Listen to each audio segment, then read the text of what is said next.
Gold, trusted gold buyers. మీరు తాకట్టు పెట్టిన బంగారాన్ని విడిపించి ఈ రోజు ఉన్న మార్కెట్ ధరకు కొనబడను.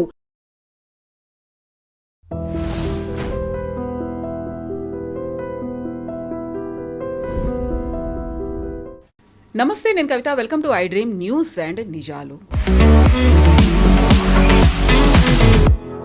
అతి త్వరలోనే పెద్ద షాక్ రాబోతోంది. అందరూ ప్రిపేర్డ్గా ఉండండి. కోటక్ బ్యాంక్ వ్యవస్థాపకులు ఉదయ్ కోటక్ చెప్పినటువంటి మాట ఇది. పెట్రోల్ డీజిల్ రేట్లు పెంచక తప్పదు. కేంద్ర మంత్రి హర్దీప్ సింగ్ పూరి చెప్పినటువంటి స్టేట్మెంట్ ఇది. దీంతో పాటుగా ప్రధానమంత్రి నరేంద్ర మోదీ తన కాన్వాయ్లో ఉన్నటువంటి వెహికల్స్లో 50%ని కట్ డౌన్ చేశారు. ఆ తర్వాత వాటిని ఎలక్ట్రిక్ వెహికల్స్గా మార్చమని కూడా ఒక మెసేజ్ ఇచ్చారు. ఏం జరగబోతోంది? క్రైసిస్ అనేది అతి తొందరలోనే రాబోతోందా? Crisis is real and near అనేటువంటి మాట ప్రతి చోట ఎందుకని వినిపిస్తోంది? మనం దానికి ప్రిపేర్డ్గా ఉన్నామా? మనతో పాటుగా ఉన్నారు సీనియర్ జర్నలిస్ట్ సురేష్ కొచ్చతిల్ గారు. సార్ నమస్కారం. సో క్రైసిస్ గురించి అందరూ మాట్లాడుకుంటున్నారు. అందులో ఫస్ట్ వినిపిస్తోంది ఏంటి?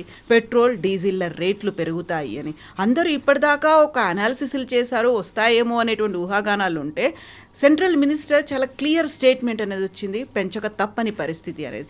అలాంటి అనివార్య పరిస్థితి నిజంగా ఉందా మన దగ్గర? ఉందండి. ఎందుకంటే మనం అర్థం చేసుకోవాల్సింది ఫస్ట్ మన దగ్గర ఉన్న ఫారిన్ ఎక్స్చేంజ్ నిన్న మాట్లాడాం. మన $703 బిలియన్ మన దగ్గర ఉంది. వినేటప్పుడు చాలా మంచిగా అనిపిస్తుంది. ఇక్కడ పక్కన పాపం పాకిస్తాన్ దగ్గర 26 బిలియన్ కూడా లేదు. వాళ్ళకు ఒక 2 వారాల ఎక్స్పోర్ట్ కూడా వాళ్ళు చేయలేరు, దాంతో ఇంపోర్ట్ చేయలేరు. డీజిల్ కానీ పెట్రోల్ కానీ క్రూడ్ ఆయిల్ కానీ. మనం కంఫర్టబుల్గా ఉన్నాం కదా అనుకుంటాం. మనం కాదు. మనం ఫస్ట్ ఆయిల్ కొనేటప్పుడు అంటే లాస్ట్ ఫైనాన్షియల్ ఇయర్ అనుకోవచ్చు, మార్చి దాకా వచ్చేటప్పుడు ఈ యుద్ధం మొదలైన తర్వాత వాజ్ అరౌండ్ $65 నుంచి $70 పర్ బ్యారెల్. ఓకే, ఇప్పుడు అది పెరిగి 110 దాకా వెళ్ళింది. ఒక బ్యారెల్లో 3.5 లీటర్స్ ఉంటుంది. మీరు క్యాలిక్యులేట్ చేసుకోవచ్చు ఎంత వస్తుంది అనేది. న్యాచురలీ 50% పెరిగింది. 50% పెరిగినప్పుడు మీరు బంకులు అమ్ముతున్నప్పుడు రీఫైనింగ్ కాస్ట్ అంతా యాడ్ చేసుకుంటే మినిమం 60 to 65% రేట్లు పెరిగినాయి ఇంటర్నేషనల్ లెవెల్లో. ఈ ఆయిల్ కొనడానికి ఆయిల్ కంపెనీస్కి డబ్బులు కావాలి.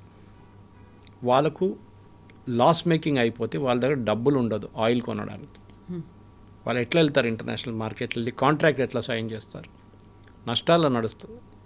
ఒక నెలకి ఇప్పుడు ఆయిల్ కంపెనీస్ అందరు కలిసి 3 major oil companies, that is Indian oil, HPCL and Bharat petrol, వీళ్ళు ముగ్గురు కలిపి 1,00,000 కోట్ల నష్టంలో నడుస్తుంది.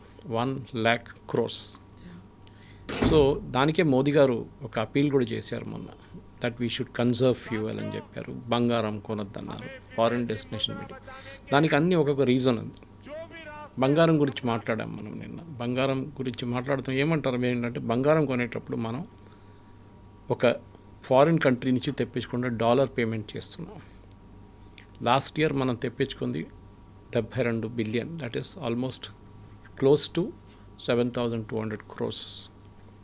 ఇంత ఖర్చు పెట్టాలన్నా, మన దగ్గర లేని ప్రోడక్ట్ మనం బయట నుంచి తెచ్చుకోవాల్సినప్పుడు ఇంత కట్టాలన్నా, ఇంత డబ్బులు కట్టి అది కూడా మన ప్రెషియస్ ఫారిన్ ఎక్స్చేంజ్ వాళ్ళకి ఇవ్వాలన్నా అని ఒక ప్రశ్న. ఆయిల్ ఎస్ మనం తీసుకురావాల్సింది, కానీ అక్కడ కూడా మోదీ గారు కొన్ని సొల్యూషన్స్ చెప్పారు. కోవర్కింగ్, మన ఇంటి నుంచి వర్క్ ఫ్రమ్ హోమ్ చెప్పారు. నెక్స్ట్ ఆయన చెప్పారు, మీరు కార్లో ఒంటరిగా వెళ్ళకుండా 10 తీసుకెళ్ళండి కార్లో. అది కాకుండా దాన్ని పబ్లిక్ ట్రాన్స్పోర్ట్ యూజ్ చేయండి, మెట్రో కానీ బస్సెస్ కానీ అని చెప్పారు. దానికి అన్నిటి కారణాలు ఉన్నాయి. ఒక క్రైసిస్ వచ్చినప్పుడు ఎట్లా హ్యాండిల్ చేయాలని చాలా ఇంపార్టెంట్ ఉంటుంది. అది ఇక్కడ కూడా జరిగింది. ఈ క్రైసిస్లోనే మనం దీని నుంచి కొన్ని లెసన్స్ నేర్చుకోవాల్సి వస్తుంది. ఒకటి, ఆయిల్ అనేది మనం ఎప్పుడు ఈ మిడిల్ ఈస్ట్ మీద డిపెండ్ కాకూడదు. మనం మన వైపు నుంచి కూడా ఏదైనా మార్పులు తీసుకురావాలి. మన దగ్గర ఆయిల్ లేదు కదా, మన 85% మనకు కావాల్సిన ఆయిల్ మనం తెప్పించుకుంటున్నాం. అప్రాక్సిమేట్లీ ఒక సంవత్సరానికి మనం ఖర్చు చేసేది, ఇప్పుడు మీరు గోల్డ్ గురించి చెప్పారు చూడండి, that we spend $70 billion. We are spending $140 billion ఆయిల్కి. 140, 150 ఇప్పుడు. దాన్ని తగ్గించి 100 దాకా తీసుకురావచ్చా? ఇది ఒక ప్రశ్న. ఎందుకంటే ప్రతి సంవత్సరం పెరుగుతుంది, తగ్గట్లేదు. Number of vehicles on the road పెరుగుతుంది, కన్జంప్షన్ పెరుగుతుంది, రేట్ కూడా పెరిగింది. ఇప్పుడు మన రష్యా దగ్గర నుంచి $40 తీసుకున్న మనకు ప్రాబ్లం లేకుండే, కానీ ఇప్పుడు అట్లా కాదు.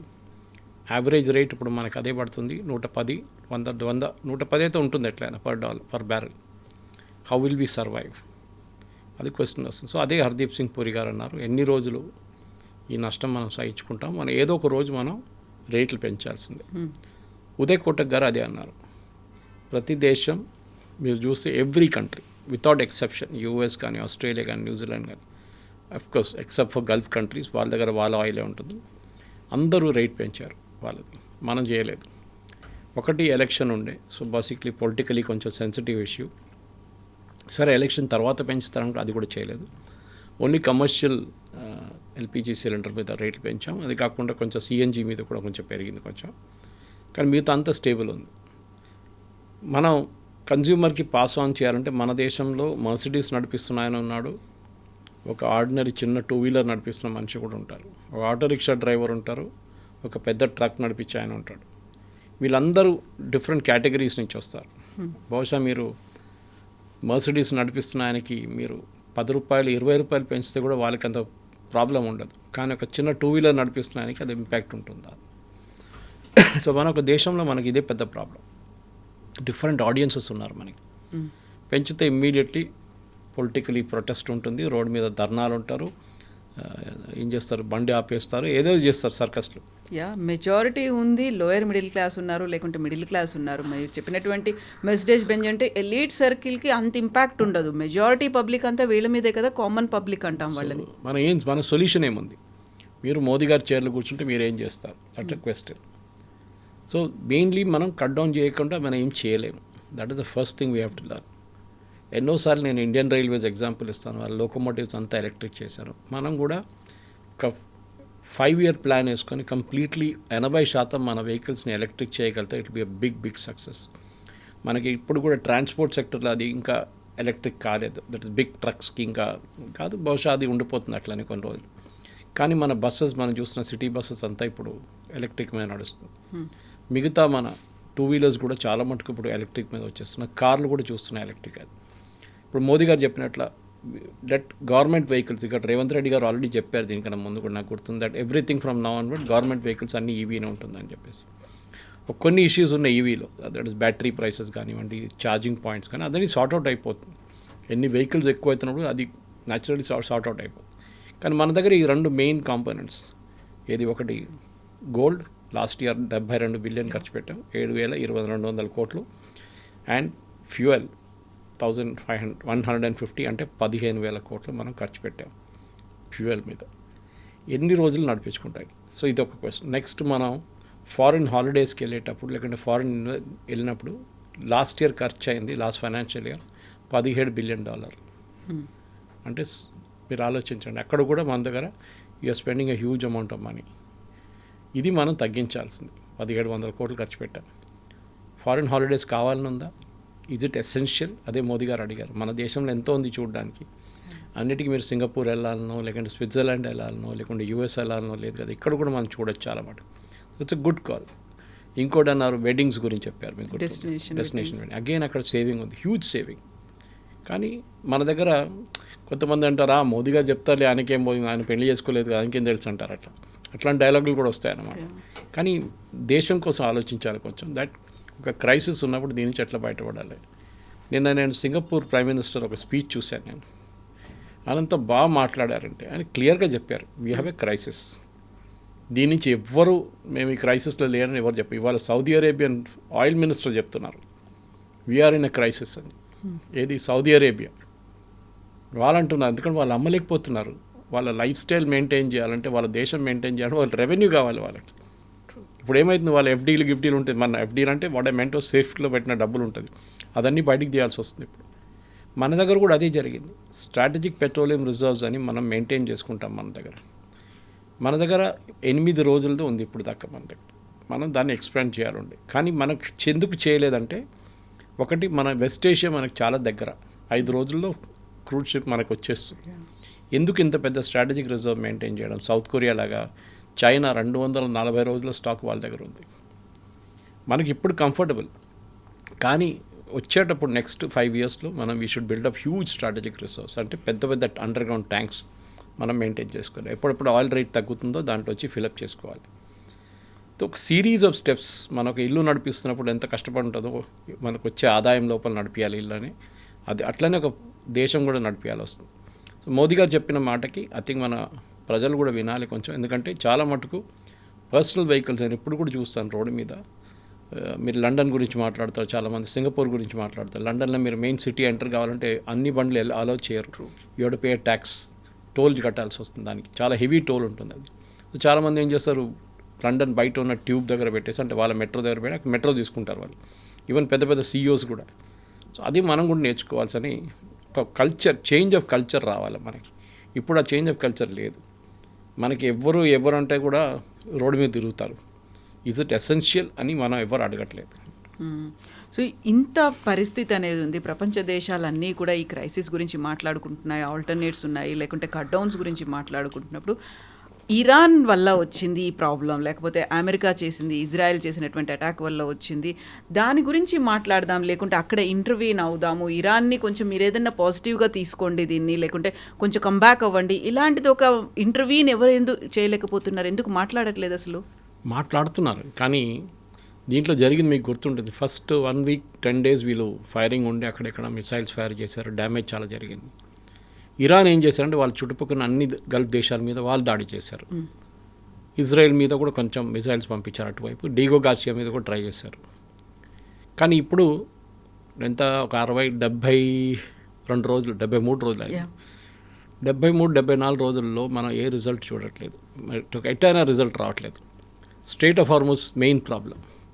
ఈ రేట్ అన్నీ పెరగడానికి main reason strait of Hormuz. రెండవది డ్యామేజ్ టు ఇన్ఫ్రాస్ట్రక్చర్, అంటే ఖతార్ ఆయిల్ ఫీల్డ్స్ కానివ్వండి, Saudi Arabia Aramco oil fields కానివ్వండి, కువైట్లో ఉన్న రిఫైనరీ కానివ్వండి, ఇదంతా వాళ్ళకి చాలా మటుకు డ్యామేజ్ జరిగింది. అది రిపేర్ చేయడానికి టైం పడుతుంది. అదే చెప్తారు, ఈ యుద్ధం రేపు పొద్దున ఆగిపోయింది అనుకోండి, ఈవెన్ దెన్ మీకు 6 నెలల పాటు పడుతుంది ఈ ప్రైసెస్ స్టెబిలైజ్ కావడానికి. సో 6 నెలలు మనం we have to somehow manage అన్నమాట. ఇప్పుడు ఇరాన్ ఎందుకు ఆపట్లేదు? ఇప్పుడు మీరు చూస్తున్నారు, నిన్నటి నుంచి కొన్ని ట్యాంకర్స్ బయటికి రావడం మొదలైంది. ప్రాజెక్ట్ ఫ్రీడమ్ అని చెప్పి ప్రెసిడెంట్ ట్రంప్ మొదలుపెట్టారు, అది మళ్ళీ ఒక రోజులు ఆపేశారు, పాకిస్తాన్ చెప్పారని చెప్పి. ఇప్పుడు పాకిస్తాన్ రోల్ చాలా డౌట్ఫుల్గా వస్తుంది, ఎందుకంటే మేము మాట్లాడుతున్నాం ఇరాన్తోని, మేము కొత్త ఒప్పందం చేద్దామని చెప్పి లాస్ట్ అది గార్బేజ్ అని చెప్పారు ప్రెసిడెంట్ ట్రంప్. పాకిస్తాన్కి ఏం ఇంట్రెస్ట్ ఉంది దీంట్లో, ఇరాన్ని సపోర్ట్ చేయడంలో?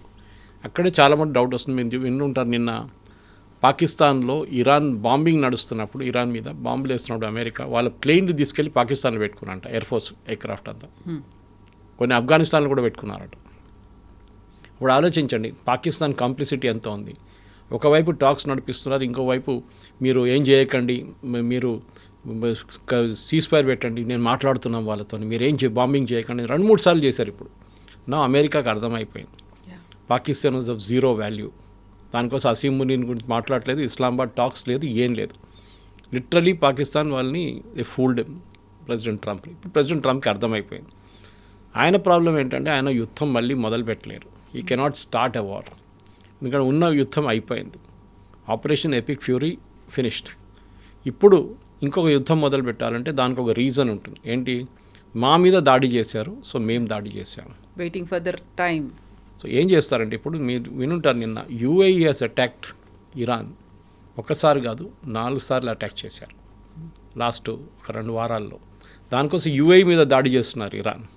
అందరూ అడిగేందుకు UAE మీద ఎన్ని దాడులు చేస్తున్నారు, సౌదీ అరేబియా మీద అక్కడక్కడ కొడుతున్నారు ఒకసారి వారంలో. UAEని ప్రతిరోజు టార్గెట్ చేస్తున్నారు, ఎందుకంటే ఒకటి అక్కడ ఇజ్రాయలీస్ ఉన్నారు, ఐరన్ డోమ్ తీసుకొచ్చారు వాళ్ళు. అది కాకుండా రెగ్యులర్గా వాళ్ళ అడ్వైస్ మీద, వాళ్ళ ఇంటెలిజెన్స్ మీద UAEలో ఉన్న ఎయిర్క్రాఫ్ట్ తీసుకెళ్ళి అది కూడా రఫాల్ యూస్ చేసి వాళ్ళని బాంబింగ్ చేస్తున్నారు ఇరాన్ మీద. సో గల్ఫ్ కంట్రీస్ కూడా అర్థమైపోయింది, మాకు సెల్ఫిష్ ఇంట్రెస్ట్ ఉంది దీంట్లో. ఎన్ని రోజులు మేము అమెరికాని కూర్చుంటాం, మేము కూడా ఆ స్ట్రెయిట్ ఆఫ్ హార్మూజ్ ఓపెన్ చేయడానికి మేము కూడా కష్టపడాలి కొంచెం అని చెప్పి వీళ్ళు కూడా దిగారు. ఇప్పుడు న్యూస్ వస్తుంది గంట సేపు ముందు, దట్ సౌదీ అరేబియా కూడా అటాక్ చేశారంట ఇరాన్ని. సో అన్ని గల్ఫ్ దేశాలు కలిసి ఇరాన్ని అటాక్ చేస్తే ఇరాన్ ఏం చేయలేరు. వాళ్ళు ముందు అమెరికాని తిడుతుండే కదా, ఇజ్రాయెల్ని తిడుతుండే. ఇప్పుడు వీళ్ళందరూ గల్ఫ్ కంట్రీస్ అటాక్ చేస్తే ఇరాన్ ఏమంటారు? ఏమనలేరు. వీళ్ళందరూ ఇస్లామిక్ కంట్రీస్. అప్పుడు ముందు మరి అమెరికాని తిడతారు, ట్రంప్ని తిడతారు. ఇప్పుడు మీరు ఎవరి మీద దాడి చేశారో వాళ్ళ మీద దాడి చేస్తున్నారు. బహుశా దీంతో కవిత గారు ఏం జరగబోతుందంటే, ఒక స్ట్రెయిట్ ఆఫ్ హార్మూజ్ ఇంకొక 10 రోజుల్లో ఓపెన్ అయిపోతుంది, దట్స్ ఫర్ ష్యూర్. ఓకే, మీరు చూడండి, ప్రెసిడెంట్ ట్రంప్ ఎయిర్క్రాఫ్ట్లో ఎక్కి చైనా నుంచి రిటర్న్ వచ్చేదాకా ద క్యాంపెయిన్ విల్ స్టార్ట్. అది ఇట్లా అవుతుంది. ఫస్ట్ ఇజ్రాయెల్ వాళ్ళ మీద కొడతారు. అది నిన్న బెంజమిన్ నెటన్యాహు మన 60 Minutes ఇంటర్వ్యూలో చాలా క్లియర్గా ఇండికేషన్ ఇచ్చారు. మేము అక్కడి నుంచి జరిగే ప్రసక్తే లేదు. We will hit Iran till we get the uranium. వాళ్ళు ఇవ్వకపోతే మేము వెళ్ళి తీసుకుంటాం, గుంజుకొని తీసుకొచ్చేస్తాం. రెండోది వాళ్ళ దగ్గర హూతీలు, హమాసు, హుజ్బుల్లా సపోర్ట్ మేము ఫినిష్ చేసేస్తాం. దాన్ని ఇరాన్ని కొట్టాల్సిందే. సో మేము ఇరాన్ని కొడతాం. సో సిచ్యువేషన్ ఎట్లయిపోయిందంటే ట్రంప్ జరిగిపోతారు, ఇజ్రాయెల్ కొడుతూనే ఉంటారు. ఇజ్రాయెల్ కొట్టేదానికి కోపంగా వాళ్ళేం చేస్తారు, మళ్ళీ అమెరికా మీద దాడి చేస్తారు. అంటే అమెరికన్ అసెట్స్ మీద, అమెరికన్ బేసెస్ కానివ్వండి, అమెరికాలో గల్ఫ్ ఆఫ్ ఒమాన్లో ఉన్న వాళ్ళ షిప్స్ మీద దాడి చేస్తారు. అప్పుడు అమెరికాలో వాళ్ళకి మిలిటరీ రూల్ ఒకటి ఉంది, if you are attacked you can attack.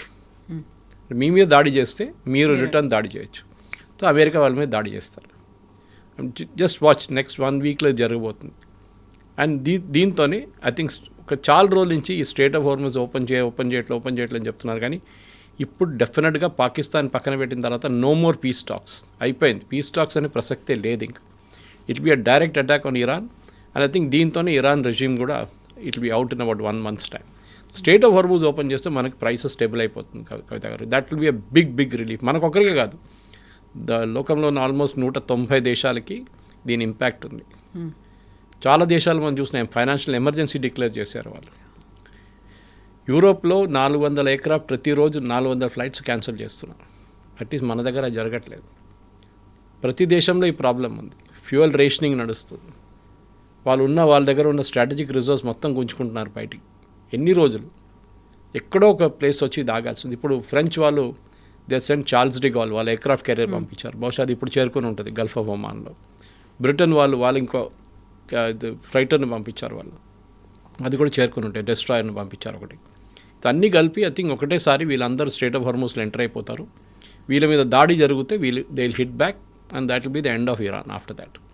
ఎందుకంటే ఇన్ని రోజులు వెయిట్ చేశారు. I think Trump is nearing. నిన్న చెప్పి ఉంటారు, మీరు వినుంటారు. అది పేషెంట్ ఐసీయూలో ఉన్నారు, లైఫ్ సపోర్ట్లో ఉన్నారు. 1% ఛాన్సే ఉంది పేషెంట్కి సీజ్ ఫైర్కి. సీజ్ ఫైర్ అయిపోయిందని చెప్పి. So that is what is thing. కానీ ఆయన చైనాలో ఉన్నప్పుడు ఇది జరిగితే బాగుండదు. చైనాతో కూడా మాట్లాడతారు, జీ జిన్పింగ్తో మాట్లాడతారు. కానీ జీ జిన్పింగ్కి సెల్ఫిష్ ఇంట్రెస్ట్ ఉంది స్ట్రేట్ ఆఫ్ హార్మజ్ ఓపెన్ పెట్టడంలో. చైనా వాళ్ళ 90% వాళ్ళ రిక్వైర్మెంట్స్, ఇరాన్ ఆయిల్ మొత్తం చైనా తీసుకెళ్తారు. ఇరాన్ దగ్గర ఉన్న మొత్తం ఆయిల్ కెపాసిటీది 90% చైనా తీసుకెళ్తారు. ఇప్పుడు లాస్ట్ 2 వారాల నుంచి వాళ్ళకి ఒక బ్యారెల్ కూడా రావట్లేదు. వాళ్ళు పెద్ద సంక్షోభంలో ఉన్నారు. వాళ్ళు నాట్ జస్ట్ దెమ్, రష్యా దగ్గర నుంచి తీసుకుంటారు. రష్యా ఇప్పుడు ఒకే సిచ్యువేషన్, కానీ రష్యా ఇప్పుడు చాలామందికి సప్లై చేస్తున్నారు ఇప్పుడు. సో వాళ్ళు కూడా చైనాకి తగ్గించేశారు క్వాంటిటీ. ఇటువైపు వెనిజువేలా నుంచి అంత ఆయిల్ రావట్లేదు ముందు వచ్చేటట్లు. So all the way around China is in problem also. So వాళ్ళకి ఒక సెల్ఫిష్ ఇంట్రెస్ట్ ఉంటుంది. వాళ్ళు దీనికన్నా ముందు బెంజమిన్ నెటన్యాహు గారు చెప్పినట్ల they are supplying arms parts, అంటే అల్యూమినియం కానీ స్టీల్ కానీ దాన్ని సప్లై చేస్తున్నారు ఇరాన్కి. అది ఆపండి, వాళ్ళు ఆపేస్తారు మెల్లగా. So Iran will get the message. So వాళ్ళ బ్లఫింగ్ గేమ్ అందు చూడండి. ఇన్ని రోజులు మేము అది చేస్తాం ఇది చేస్తామని చెప్పి it's a pure game of bluff. President Trump దాంట్లో వచ్చి పడ్డాడు because of the Pakistanis. Pakistan role లేదు ఇప్పుడు. There no more talks, direct attack. అప్పుడు ఇరాన్ తగ్గిస్తే కిందికి దిగితే వాళ్ళు వచ్చి మేము మీకు యురేనియం ఇచ్చేస్తాం అంటే దట్స్ అ డిఫరెంట్. బట్ వాళ్ళు చేయరు. As much as president Trump కూడా వెనకకి తిరిగి వెళ్ళలేడు. ఎందుకంటే ప్రెసిడెంట్ ఒబామాని తిట్టారు ఆయన. ప్రెసిడెంట్ ఒబామా జేసీపీ అగ్రిమెంట్ చేశారు, మనకు చాలా నష్టం వచ్చింది, దాంట్లో యురేనియం రాలేదు, మనం డబ్బులు ఇచ్చేసాం వాళ్ళకని చెప్పారు. Now will you do the same thing? President Trump చేస్తే అదే అంటారు, ఒబామా అంటాడు నేను చేసిన అదే డీల్ నువ్వు చేసుకున్నావా అంటాడు. అప్పుడు ఏం బాగాలేదన్నా ఇప్పుడు ఏమైందని అడుగుతారు. సో ప్రెసిడెంట్ ట్రంప్కి చాలా పెద్ద ప్రాబ్లం ఉంది. He has to get the entire uranium back. అది ఒక ఈగో ఇష్యూ అయిపోయింది ఇప్పుడు. సో దాంతోనే బహుశా నెక్స్ట్ ఒక 10 రోజుల లోపల you will see a major change in the Iran affair. ఇది ఎక్కువ రోజులు నడవదు. 10 రోజుల్లోనే ఒక చేంజ్ రాబోతుంది అనుకున్నప్పుడు మనల్ని మాత్రం ఒక 1 year కోసం ప్రిపేర్డ్గా ఉండమంటున్నారు. Something big is going to happen, ఒక షాక్ అనేది రాబోతోంది, రెడీగా ఉండండి అనుకున్నప్పుడు ఒక 10 రోజులు కాకపోతే ఒక నెల రోజులే అయినా అది అక్కడ సార్ట్అవుట్ అయిపోతుంది, క్లియర్ అయిపోతుంది అనుకుంటే మన దగ్గర స్టెబిలిటీ అనేది వస్తుందా? మన దగ్గర ఆ ప్రాబ్లమ్స్ అనేవి క్లియర్ అయిపోతాయా? ఆ 1 month or 2 months తర్వాత, నాట్ ఒక 1 year డ్యూరేషన్, 1 year టైం పీరియడో కాకుండా ఈ లోపే అవుతుందంటారా? సెట్ అవుతుందా? ఎస్, ఎందుకంటే మీరు ఎప్పుడైనా ఎవరినైనా వార్నింగ్ ఇచ్చినప్పుడు పెద్ద లాంగిష్ వార్నింగ్ ఇవ్వడం బెటర్ ఉంటుంది. మీరు 6 నెలలని చెప్పలేదు మోదీ గారు, సంవత్సరం చెప్పారు. అది 3 నెలలు సార్ట్అవుట్ అయిపోయింది అనుకోండి, okay everything is sorted out అంటారు. అప్పుడు అందరు ప్రజలు అడుగుతారు, అంటే మీరే చెప్పారు కదా నెల 1 సంవత్సరం ఉంటుంది. నేను అది కొంచెం ఎక్స్ట్రా లైసెన్స్ తీసుకున్నాను మీ దగ్గర, కొంచెం మిమ్మల్ని ప్రిపేర్ చేయడానికి. 3 monthsలో సార్ట్అవుట్ అయిపోయింది, 6 months సార్ట్అవుట్ అయిపోయింది. ఇట్స్ ఓకే నా, మీరు బంగారం కావండి కొనుక్కోండి. బట్ ఇప్పుడు కూడా నేను అదే చెప్తున్నాను, బంగారం ఇస్ మన దేశంలో నేను మాట్లాడామనండి సీరియస్లీ దాని గురించి, ఒక లాక్టప్ అసెట్గా మారిపోయింది మన దేశం. దాన్ని మానిటైజ్ చేయాల్సి వస్తుంది. లాకర్లో ఉండే మీకు 10 పైసలు సంపాదించదు, ఒకటే సంపాదించదు. ఎట్లా అంటే బంగారం రేట్ పెరుగుతాయి, ఇప్పుడు దాకా పెరుగుతూనే పోతుంది, కానీ it has row reach the stage of plateau. దీనికన్నా పైకి ఇంకా వెళ్ళడం చాలా ఇంపాసిబుల్ అనిపిస్తుంది, ఎందుకంటే డిమాండ్ లేదు లోకంలో, డబ్బులు లేవు. Panic buying. ఎందుకంటే రూమర్స్ ఏంటంటే ఒక ఇంపోర్ట్ డ్యూటీ పెడతారు గవర్నమెంట్, దీని మీద కస్టమ్స్ డ్యూటీ పెంచుతారని ఒక రూమర్ వచ్చింది. దాంతో కొనండి వాళ్ళు షాప్కి వెళ్ళి కొనుక్కుంటున్నారు. మనం పెట్రోల్ బంక్లో చూస్తాం చూడండి, రేపటి నుంచి 10 రూపాయలు పెంచుతా అనగానే ఇమ్మీడియట్ లైన్ కట్టేస్తారు బయట. The same thing here also. Actual మీకు యూజ్ ఉన్న వాళ్ళు, అంటే పెళ్లి కానివ్వండి అట్లాంటి రీజన్స్ ఉన్న వాళ్ళు డెఫినెట్లీ వాళ్ళు కొంటారు. వాళ్ళకు భయం ఉంటుంది. 2-3 నెలల తర్వాత, ఒక 6 నెలల తర్వాత ఒక పెళ్లి ఫిక్స్ అయింది అనుకోండి, డేట్ మీకు తెలుసు, you will go and by it, ఎందుకంటే మళ్ళీ ఎందుకు రిస్క్ తీసుకోవడం అని చెప్పి. కానీ నార్మల్ సిటిజన్స్ ఈ సిచ్యువేషన్లో కొనక్కర్లేదు. ఫస్ట్ ఆఫ్ ఆల్ గవర్నమెంట్ కూడా చెప్తున్నారు, గోల్డ్ మానిటైజేషన్ స్కీమ్ ఒకటి ఉంది, మేము దాన్ని కొంచెం రీవర్క్ చేస్తున్నాం. ట్యాక్సేషన్ స్ట్రక్చర్ నుంచి గోల్డ్ లోన్ జిఎంఎల్ అని ఒకటి ఉంది, అది కూడా మనం ఇంట్రడ్యూస్ చేయబోతున్నాం, గోల్డ్ మానిటైజేషన్ లోన్. అది కూడా బహుశా గవర్నమెంట్ ఇంకో రోజు, ఎందుకంటే ఈ బంగారం మీరు లాకర్లో పెట్టే బదులు government wants you to monetise it, అదే అంటున్నారు వాళ్ళు. కానీ దీనికన్నా ముందు కూడా చూస్తాం, ఇందిరాగాంధీ హయాంలో, తర్వాత మన్మోహన్ సింగ్ హయాంలో ఇదే గోల్డ్ మీద చాలా మటుకు రెస్ట్రిక్షన్స్ తీసుకొచ్చారు. ఇందిరాగాంధీ టైంలో అయితే మీకు తెలుసు, మీరు గోల్డ్ బార్ కానీ, గోల్డ్ కాయిన్స్ కానీ, గోల్డ్ బిస్కెట్లు మీరు ఉంచుకోకూడదు అని చెప్పి ఒక రూల్ తీసుకొచ్చింది ఇందిరాగాంధీ గారు.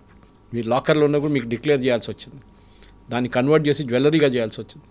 మన్మోహన్ సింగ్ చిదంబరం టైంలో ఏం చేశారు, 80-20 రేషియో తీసుకొచ్చారు ఇంపోర్టర్స్. అంటే బంగారం తెచ్చుకున్న వాళ్ళు ముందు 20% తీసుకొచ్చి, వాళ్ళకి ఒక సంవత్సరంలో 100 కోట్లు బంగారం కావాలంటే ముందు 20 కోట్లు బంగారం తెచ్చి దాన్ని జ్యువెలరీగా కన్వర్ట్ చేసి రిటర్న్ పంపించాలి అబ్రాడ్, అంటే యూరోప్ కానీ యూఎస్ కానీ. అక్కడ మన ఇండియన్ కన్స్యూమర్స్ ఉంటారు వాళ్ళ కోసం. ఓన్లీ ఆఫ్టర్ దట్ మిగతా 80 కోట్లు. ఎందుకంటే మీరు ఒక 100 కిలోలు బంగారం తీసుకొస్తే మీరు డే 1లో 100 కిలోలు కన్వర్ట్ చేయలేరు. మీరు అది ఇయర్లో స్ప్రెడ్ అవుట్ చేస్తారు. But you already spent 100 crores. అది గవర్నమెంట్ ఏమంటారు, మీరు పీస్ బై పీస్ చేయండి అన్నారు చిదంబరం టైంలో. కానీ అది కూడా జరగలేదు, it flopped big time. So Modi garu ఇప్పుడు ఏం అనట్లేదు, నేను రేపటి నుంచి బ్యాన్ చేస్తాను అదేం చెప్పనట్లేదు. ప్రాబ్లం ఏమవుతుందంటే, మీరు ఒకసారి గోల్డ్ డ్యూటీ పెంచారనుకోండి, దుబాయ్లో ఇప్పుడు మన దగ్గర 10 గ్రాములకి 153,000 155,000 ఎంతో నడుస్తుంది. దుబాయ్లో అది 120,000 ఎంతో ఉంటుంది. సో మీరు డ్యూటీ పెంచితే ఈ 153,000 మళ్ళీ ఒక 6% అంటే మేబీ ఒక 160,000కి వెళ్ళింది అనుకోండి. ఈ డిఫరెన్స్ ఆఫ్ 30,000-40,000 స్మగ్లర్స్కి పెద్ద అట్రాక్షన్. అప్పుడు వాడు 10 కిలోలు ఒక తీసుకుంటే 2 కిలోలు బంగారం తీసుకొస్తే కూడా it will be good profit for them అనమాట. ముందు 5 లక్షలు ఉండే ఒక కిలో బంగారం మీద కమిషన్, అంటే డిఫరెన్స్ ఆఫ్. ఇప్పుడు అది చాలా తగ్గింది. నిర్మలా సీతారామన్ గారు డ్యూటీ తగ్గించారు, సో స్మగ్లింగ్ పోయింది. లేకుంటే ప్రతిరోజు మా కేరళలో కరిపూర్ అని చెప్పి ఎయిర్పోర్ట్ ఉంది క్యాలికట్లో, అక్కడ రోజు 10 మంది 20 మంది దొరుకుతారు 1-2 కిలోల బంగారంతో. ఇప్పుడు లాస్ట్ 1 month 2 months నుంచి, 2 months కాదు, ఆల్మోస్ట్ 5 months నుంచి ఏం లేదు, బికాస్ డిఫరెన్స్ ఏం లేదు. నేను కూడా దుబాయ్కి వెళ్ళినప్పుడు చూశాను 6 నెలల ముందు, ఇట్స్ హార్డ్లీ ఎనీ డిఫరెన్స్ ఆ టైంలో. ఇప్పుడు గవర్నమెంట్ ఇట్లాంటి థాట్ ప్రాసెస్లో వచ్చినప్పుడు బహుశా పెంచితే పెంచవచ్చు, కానీ ఫైనలీ ఏమవుతుందంటే అది కన్జ్యూమర్ మీద పడుతుంది వచ్చి. సో గోల్డ్ షాప్ ఓనర్కి ఏం కాదు, గోల్డ్ ఇంపోర్టర్కి ఏం కాదు, వాళ్ళది they will pass it on to the consumer directly. Government చేయకూడదు, చూద్దాం మనం. కానీ ఐ థింక్ లేనిపోయిన కన్జంప్షన్ మనం చేయకూడదు. We should cut down on that totally. అందరూ అంటున్నారు, సెలబ్రిటీస్ నుంచి కామన్ మ్యాన్ కూడా అందరూ అదే అంటున్నారు, yes we should do Indian destination wedding చేద్దాం, డబ్బులు ఇక్కడే ఖర్చు పెడతాం. ఇక్కడ ఖర్చు పెట్టొద్దని చెప్పట్లేదు, you spend the money here. Tent house వాడి నుంచి కేటరింగ్ వాడికి అందరికి డబ్బులు వస్తాయి దాంట్లో. మీరు బయట వెళ్ళి చేస్తే వీళ్ళని చేస్తారు పాప, ఇక్కడ ఉన్న వాళ్ళు వాళ్ళకి ఏం రాదు డబ్బులు. సో ఇప్పుడు మనకి 6 నెలల్లో, సంవత్సరం కాకపోయినా 6 నెలల్లో 3 నెలల్లో అంతా సెటరేట్ అవుతుంది, ఈ క్రైసిస్ బయటపడతాం అనుకున్నప్పటికీ మోదీ చెప్పినటువంటి అదర్ ఆల్టర్నేట్స్ ఏవైతే ఉన్నాయో వాటి మీద ఫోకస్ పెట్టాలి. కార్ పూలింగ్ కావచ్చు, లేకపోతే ఎలక్ట్రిక్ కార్స్ దగ్గరికి వెళ్ళడం కావచ్చు, లేకపోతే పెస్టిసైడ్స్ లేకుండా ఆర్గానిక్ ఫార్మింగ్ కావచ్చు, వీటన్నిటి మీద. ఇప్పుడు ఆయిల్ని అయితే మనం ప్రొడ్యూస్ చేయలేము, ఆయిల్ బావుల్ని అయితే మనం తవ్వలేము, అదర్ కంట్రీస్లో ఉన్నట్టుగా మనకు ఆ ఫెసిలిటీ లేదు, ఇంపోర్ట్ మీదే డిపెండ్ అవ్వాలి. కాబట్టి మనకి ఏదైతే అవైలబుల్గా ఉందో, మనం ఏదైతే చేయగలమో, మన చేతుల్లో ఏదైతే ఉందో దాని మీద ఫోకస్ పెట్టాలి. ఇప్పుడు గతంలో శ్రీలంకలో పెస్టిసైడ్స్ వద్దు, అందరూ ఆర్గానిక్ ఫార్మింగ్ వైపు వెళ్ళండి అంటే ఒకేసారి క్రైసిస్ అనేది ఏర్పడింది, వాళ్ళకి దిగుబడి లేకుండా పోయింది, మనమే వాళ్ళకి సప్లై చేయాల్సి వచ్చింది. అప్పటికప్పుడు ఒక డెసిషన్స్ తీసుకొని ఒక ట్రాన్స్ఫార్మ్ చేద్దాం, ఆర్గానిక్ వైపు వెళ్దాము అనకుండా దానికి తగ్గట్టుగా గవర్నమెంట్ కూడా ఈ ప్రొసీజర్స్ తీసుకోవాల్సినవన్నీ చేపడుతోందా? ఆర్గానిక్ ఫార్మింగ్ వెళ్ళాలి అంటే ఇన్సెంటివ్స్ ఇవ్వాల్సి ఉంటుంది, ఇవన్నీ చేస్తోందా? 3,000 రూపాయలు ఒక బ్యాగ్ ఇప్పుడు ఫర్టిలైజర్, అది కూడా 40% 50% అదే రూట్ నుంచి వస్తుంది, స్ట్రేట్ ఆఫ్ హార్మోస్ నుంచి. నైట్రోజన్స్ ఉన్న దాని తర్వాత ఉన్న ఫెర్టిలైజర్ అక్కడి నుంచి వస్తుంది, by product of crude oil. మనం అది 300 రూపాయలు గవర్నమెంట్ మన రైతులకి ఇస్తున్నారు. అంటే గవర్నమెంట్ ప్రతి సంచి మీద 2,700 సబ్సిడీ ఇస్తున్నారు. మన అందరికి తెలుసు ఎక్సెస్ యూజ్ ఆఫ్ ఫర్టిలైజర్స్ కూడా చాలా మటుకు రీజన్ క్యాన్సర్ కానీ మిగతా రోగాలకి మేజర్ రీజన్ అది మన కూరగాయల నుంచి అన్నిటి మీద వాడతాం. పెస్టిసైడ్ కూరగాయల మీద ఉంటుంది, ఈ మన ప్యాడీ మీద చాలా మటుకు పెస్టిసైడ్స్ వాడతారు. దాన్ని తగ్గించాలని ఎప్పటి నుంచో చెప్తున్నారు. మీరు చెప్పిన ఆ పాయింట్ చాలా కరెక్ట్. శ్రీలంకలో వన్ టైమ్గా చేశారు, అది చాలా పెద్ద డిజాస్టర్ అయిపోయింది. అది ఇమీడియట్గా చేయకూడదు. ఆర్గానిక్ దే షుడ్ బి, ముందు ఫ్యాక్టరీలు ఉండాలి తయారు చేయడానికి. మనం ఏదో ఇంట్లో తయారు చేసుకోలేము కదా, చేస్తాం మనం. కాబట్టి మనం ఇప్పుడు పల్లెటూరులో ఉన్నప్పుడు అంతా మనం కూరగాయలన్నీ మనం కిచెన్లో వాడిన వేస్ట్ అంతా తీసుకెళ్ళి దాన్ని మెన్యూర్ చేసుకుంటాం మనం. కానీ this is the bigger scale అన్నమాట. కానీ దానికి ఎఫిషియన్సీ ఉన్నాయి. ఇప్పుడు ఫర్ ఎగ్జాంపుల్ ఈ హ్యాండ్తో వేసే పెస్టిసైడ్ బదులు స్ప్రే చేస్తే మీకు ఇంకా ఎఫెక్టివ్నెస్ ఉంటుంది. మన దగ్గర మారుడ్ డ్రోన్స్ అని చెప్పే కంపెనీ హైదరాబాద్, వాళ్ళు ప్రధానమంత్రి కూడా చూపించారు, వాళ్ళు ఒకసారి డెమాన్స్ట్రేషన్ వాళ్ళు చేస్తున్నారు. 1 ఏకర్ 2 ఏకర్లకి ఒక రోజులో అయిపోతుంది, హాఫ్ డేలో అయిపోతుంది, సమ్టైమ్స్ 2 అవర్స్లో అయిపోతుంది. ఎఫిషియన్సీ పెరుగుతుంది మాన్యువల్ ఇంటర్వెన్షన్ కాకుండా. అది కాకుండా మీరు చెప్పింది కరెక్టే. Yes, there should be a gradual shift. ఎందుకంటే మన హెల్త్ కోసం చాలా ఇంపార్టెంట్. అన్నిటిలో మాట్లాడుతున్నప్పుడు కూడా మనం అదే పాయిజన్ మనం తింటున్నాం, అది మనం గుర్తుపెట్టుకోవాలి. అదే బియ్యం మనం తింటున్నాం, పెస్టిసైడ్ వేసిన బియ్యమే మనం మళ్ళీ we're consuming the same thing. తర్వాత నాకు క్యాన్సర్ వచ్చింది, నాకు అది వచ్చిందంటే not surprising. So we should shift to organic. Health wise కూడా ఒక మెసేజ్ ఉంది దాంట్లో, కానీ ప్రజలు అది అర్థం చేసుకోరు. మన రైతులు కూడా అర్థం చేసుకోవాల్సింది. ఒక 5-year ప్లాన్ పెట్టి మెల్లగా we should move towards organic చేయొచ్చు. అది చాలా సెక్టర్లు చేస్తాయి. ఇప్పుడు మనం చూస్తున్నాం, ఒక టైంలో organic dal, organic tomato, organic onion అనగానే ఏంటి ఇది అంటారు. ఇప్పుడు చాలామంది దాన్ని డిమాండ్ చేస్తున్నారు. షాప్స్ ఉన్నాయి దానికోసం, డెడికేటెడ్ షాప్స్ కూడా ఉన్నాయి ఆర్గానిక్ ప్రోడక్ట్స్ అంతా. అంటే దానికి ఒక మార్కెట్ ఉంది, దానికి ఒక డిమాండ్ ఉంది. సో రేపు దిస్ ఇస్ యూస్డ్, ఈ paddy is used without any pesticides అంటే ఆర్ వితౌట్ ఎనీ కెమికల్. అంటే న్యాచురల్లీ దాన్ని కొనడానికి మనుషులు ఉంటారు, 10 రూపాయలు 20 రూపాయలు ఇచ్చి ఎక్కువ కొనడానికి రెడీగా ఉంటారు. 1,00,000 రూపాయలు 1,00,000 రూపాయలు మనం క్యాన్సర్ ట్రీట్మెంట్ మీద పెట్టే బదులు వీ కెన్ యూస్ దిస్ అని. So it's a good suggestion. But problem ఎక్కడ వస్తుందంటే మూమెంట్, బ్యూరోక్రసీలో మూమెంట్ చాలా స్లోగా ఉంటుంది. మన దగ్గర సబ్సిడీ ఇచ్చి మనకు ఒక హ్యాబిట్ అయిపోయింది. మన దగ్గర అన్నిటికీ సబ్సిడీ, ఫ్రీ కరెంట్, ఫ్రీ నీళ్ళు, then of course fertiliser, then seeds కూడా ఫ్రీ ఇస్తున్నారు. అక్కడ కూడా సీడ్స్ కొంతమంది ఛార్జ్ చేస్తున్నారు, కొంతమంది డూప్లికేట్ సీడ్స్ వస్తున్నాయి. అది చాలా పెద్ద ప్రాబ్లం. అది రైతులకు సపోర్ట్ కావాల్సింది, దాంట్లో డౌట్ లేదు. ఎందుకంటే అగ్రికల్చర్ అనేది మన దేశంలో ఇప్పుడు ఒక నాన్ రెమ్యునరేటివ్గా మారిపోయింది. సో మోదీ గారు చెప్పిన దాని పాయింట్లో ఎస్ దట్ వన్. నాకు అన్నిటికంటే నాకు పెద్దది అనిపిస్తుంది, ఒక పెద్ద రెవల్యూషన్ తీసుకురావాలంటే ఇట్ షుడ్ బి ఈవీ. ఎందుకంటే చైనాతో కాంపీట్ చేయడానికి మా దగ్గర BYD కానీ మిగతా కార్స్ చూడండి, ఆ లెవెల్లో మనం రావాలంటే అర్జెంటుగా నెక్స్ట్ 5 yearsలో మోదీ గారు ఒక కంప్లీట్ ప్రయారిటీ పెట్టి ఏదైనా ఇంపోర్ట్ చేయాలన్న బ్యాటరీస్ ఉంటే కూడా దాని కస్టమ్స్ డ్యూటీ తగ్గించి మళ్ళీ దేశంలో బ్యాటరీ టెక్నాలజీని చాలా పెద్ద రూట్లో తీసుకెళ్ళి నెక్స్ట్ 5 yearsలో let us convert all our vehicles into 50% at least into EV. దాంతో చూడండి మన ఆయిల్ బిల్ ఇప్పుడున్న how much are we importing, 15,000 కోట్లు. అది మనం మొత్తం తగ్గించి ఒక 1,000 కోట్లకు తీసుకురావచ్చు. Let us do it. 15,000 కోట్లు ఉన్నది అట్లీస్ట్ 7,500 చేద్దాం మనం. కాకపోతే మనకి కామన్ పబ్లిక్లో ఉండేటువంటి ఒక నోషన్ ఏంటంటే ఈవీ వెహికల్స్ కావచ్చు, ఆర్గానిక్ కావచ్చు, కొంచెం కాస్ట్ ఎక్కువగా ఉంటాయి, అఫోర్డబుల్గా ఉండవు, ఎక్కువ ప్రైస్ ఉంటుంది అనేది. కరెక్ట్. నేను చెప్పాను చూడండి, ఆర్గానిక్ షాప్స్లో ఎందుకు వెళ్తున్నారు, why are they going to organic shops and buying. మనం ఆర్డర్ చేస్తున్నప్పుడు కూడా బిగ్ బాస్కెట్ దాంట్లో చూస్తాం ఆర్గానిక్ అనగానే ఒక 10 రూపాయలు ఎక్కువ ఉంటే కూడా ఏం కాదులే అని కొనుక్కుంటాం మనం. We don't know real benefits దాన్ని. ఈవీది ఇంకోటి ఉంది అడ్వాంటేజ్. ఈవీది ఏంటంటే ఇప్పుడు మన మొబైల్ ఫోన్ లాగా ఫస్ట్ ఈ మొబైల్ ఫోన్స్ వచ్చినప్పుడు దీని బ్యాటరీ ఇంత దొడ్డుగా ఉంటుండే, మీకు గుర్తుంటుంది. కాస్ట్ కూడా చాలా ఎక్కువ ఉంటుండే, ఛార్జింగ్ చాలా టైం తీసుకుంటుండే. తర్వాత దాని కాస్ట్ తగ్గింది, కొత్త టెక్నాలజీ వచ్చింది, స్లిమ్ బ్యాటరీస్ అయిపోయినాయి. మీకు ఇప్పుడు ఏమైంది, మొబైల్ ఫోన్స్కి ఇప్పుడు రేట్లు తగ్గిపోయినాయి. సో మాస్ ప్రొడక్షన్ ఏ రోజు జరుగుతుందో ఆ రోజు రేట్లు తగ్గిపోతుంది. ఇప్పుడు ఓలా ఎలక్ట్రిక్ కానీ మిగతా వాళ్ళు కానీ మహీంద్రా వాళ్ళు తయారు చేసిన, టాటా వాళ్ళు తయారు చేసిన కార్లు కానివ్వండి, ఈవెన్ మారుతి వాళ్ళు చేస్తున్న అన్నిటికీ బ్యాటరీ ఆపరేటెడ్ మీకు ఒక లెవెల్ ఆఫ్ ప్రొడక్షన్ వచ్చేస్తే మీకు రేట్ తగ్గిపోతుంది. సెకండ్, బ్యాటరీ టెక్నాలజీ కూడా చాలా మటుకు మన దేశంలో ఇంకా పని నడుస్తుంది దాని మీద. చైనా దగ్గర నుంచి if you have to take help from China, let us take it, no problem. దాంట్లో మనం we should not, I mean మన వద్దు చైనాతో మాకేం పెట్టుకోమది వద్దు, we let us take it. China వాళ్ళు మనకి ఇస్తే మనం తీసుకొని బ్యాటరీ పర్ఫార్మెన్స్ ఇంప్రూవ్ చేస్తే, ఇప్పుడు ఈవీలు అన్నిటికంటే పెద్ద ప్రాబ్లం అందరూ ఎందుకు భయపడతారంటే ఈ బ్యాటరీ రీప్లేస్మెంట్ మీద ఉంటుంది.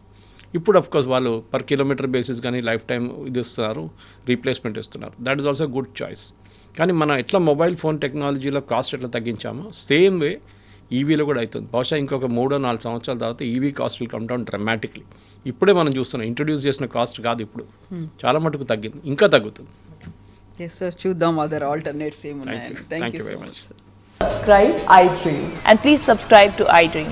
For more videos, subscribe to iDream.